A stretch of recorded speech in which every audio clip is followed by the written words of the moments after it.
Right now, there are features in your home reducing its value. Some of them will surprise you. There's one feature where the first thought isn't, how do I update this? It's, how much does it cost to rip it out? There's a paint color that millions of homeowners still think is stylish, but that's been quietly dating their homes by about a decade. And the last item on this list has nothing to do with taste or trends. It's about whether your home shows signs of care, and it's the one that's hardest to recover from. 10 items, every one of them fixable. We'll start at the top, literally. Chapter 1, popcorn ceilings. The more diplomatic realtors list them as original textured ceilings, but nobody's fooled. The second someone spots one, your house just got old. The fix is removal and a skim coat. Have it tested for asbestos first if your home was built before 78. And if you're thinking of DIYing it, the most common story I hear isn't, I had it done professionally, it's, my brother-in-law started it in 2019 and 2 rooms are still half done. If in doubt, hire it out. So now the ceiling is fixed, let's talk about the walls and 2 very different ways they can work against you. Chapter number 2, paint. Nobody ever lost a sale because their walls were too neutral, but plenty have lost one because they weren't neutral enough. The homeowner who painted the dining room burgundy, the bedroom terracotta, the bathroom a shade of green that only works in Tuscany, to them it's personality, but to a buyer it's a renovation budget they're already calculating before they've opened the closet. Here's where it gets interesting. A 2025 Zillow study found that dark olive green kitchens and navy bedrooms actually added measurable value. So it's not bold that kills you, it's personal. Muted organic colors read as intentional. Lime green, hot pink, fire engine red read as someone else's house. And nobody pays full price to move into somebody else's house. The second problem is quieter and honestly more common. The homeowner who did everything right in 2016 painted the whole house a cool blue, undertone gray because every designer on the planet said to. It looked current then, but now it's a timestamp. The fix for both is the same. Warm whites, soft grays, taupes with beige undertones, colors that don't ask the buyer to notice them. Colors that let someone imagine their own life in the space instead of feeling like they're inheriting yours. One weekend, almost no higher return on your time. Okay, the walls are done. Now look up. Not at the ceiling this time. Look at what's hanging from it. Chapter 3, dated light fixtures.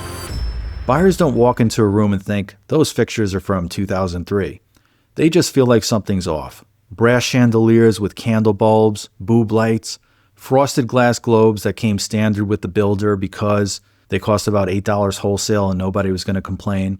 Every house has at least one. Most have 6. You don't need an electrician for most of them. You need an afternoon and a trip to a lighting showroom. Brushed nickel, matte black, unlacquered brass. Modern fixtures are one of the fastest visible transformations in real estate for the money spent. And if you don't want to do the whole house, prioritize 4 rooms: the entry, the kitchen, the dining room, and the primary bathroom.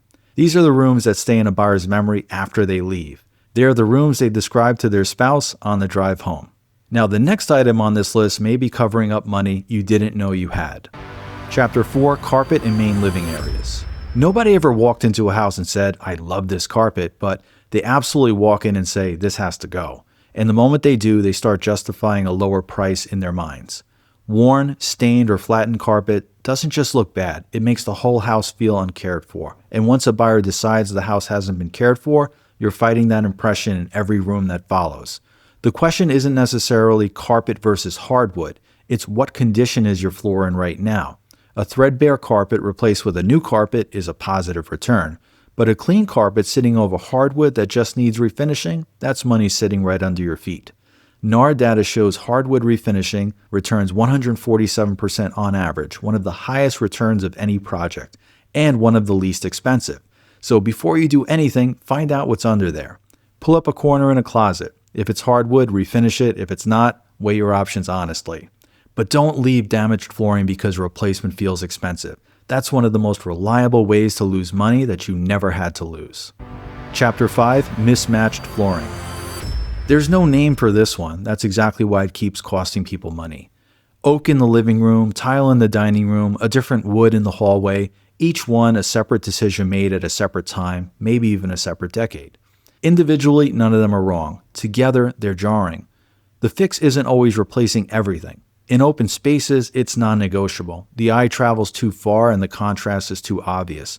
But where rooms are clearly defined, a well-chosen transition strip does more than people expect. It signals that the difference was intentional and designed. The goal is simple continuity, one material or materials that were clearly chosen together. It sounds like a small thing, but it isn't. Now we're moving into the room that sells the house, and the one place where most people's instinct is exactly wrong. Chapter 6, Dated or Dark Cabinet Finishes. You don't need a new kitchen to sell a house. You need buyers to stop staring at the cabinets. Dark oak with brass hardware, honey maple with ornate routed edges, cherry stain that looked great in 2005 and has been making the kitchen feel like a time capsule ever since. Dated finishes don't just look old, they make the whole kitchen feel smaller and heavier than it actually is. And we all know that the kitchen is the room that sells the house. The instinct is to gut it. That instinct will cost you. The 2025 Cost vs. Value report found that minor kitchen updates return 113% on average. Full remodels return 67%. So the more you spend, the less you get back. Cabinet painting and a hardware swap comes back at better than dollar for dollar. White, soft white, or warm grayish for the cabinets, matte black or brushed nickel for the hardware.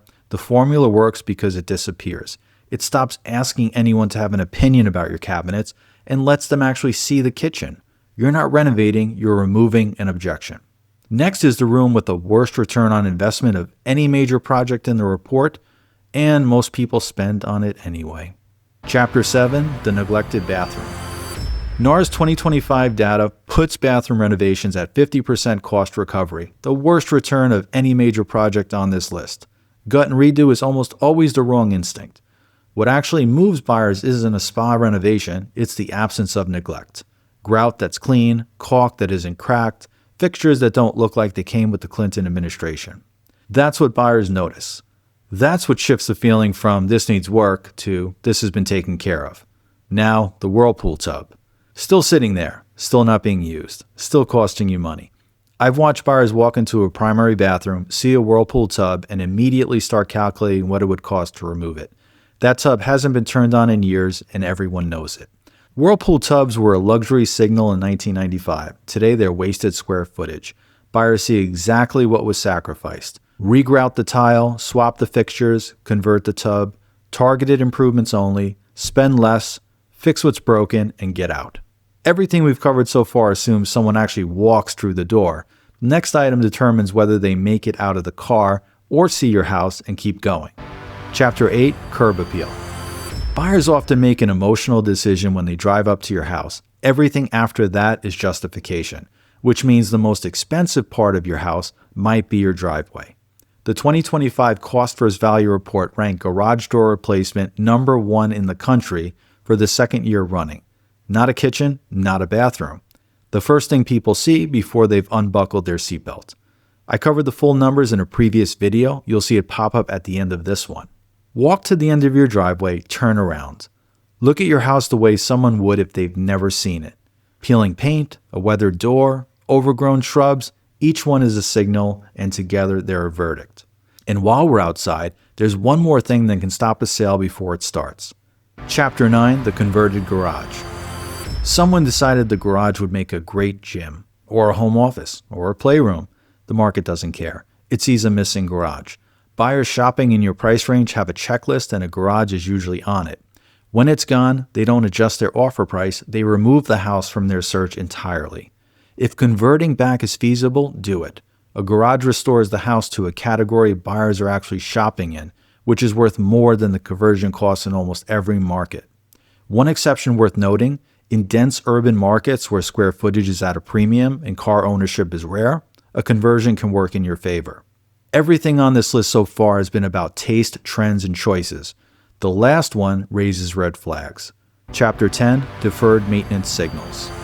A buyer can forgive dated cabinets. They can overlook old fixtures. They can mentally repaint every wall. With cosmetic issues, buyers know what they're dealing with and what it costs to update.